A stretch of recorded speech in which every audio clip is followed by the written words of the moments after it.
everyone, today we'll learn how to place transitions in DaVinci. So first we have added some videos and then added to the timeline, then we move to the edit. After that you have to go to the effects.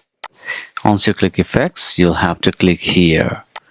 Once you click here, you'll be able to see video transitions. Click here and you'll be able to see the transitions. Ideally, like they look like this. Okay, so let's place one of them here. Just dragged and you can see that it's working. Okay, there are many others you can choose. You can also sort.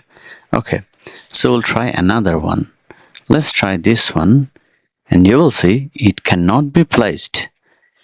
So in order to do that, you have to cut the clip, make some space, delete the gap, and then place it again. See, this is working now. So this is a little bit weird why DaVinci does this, but it is what it is. So this is how you make place transitions in DaVinci. If you have any questions, please leave them below. I will try to answer them, and also subscribe to this channel. Thanks a lot.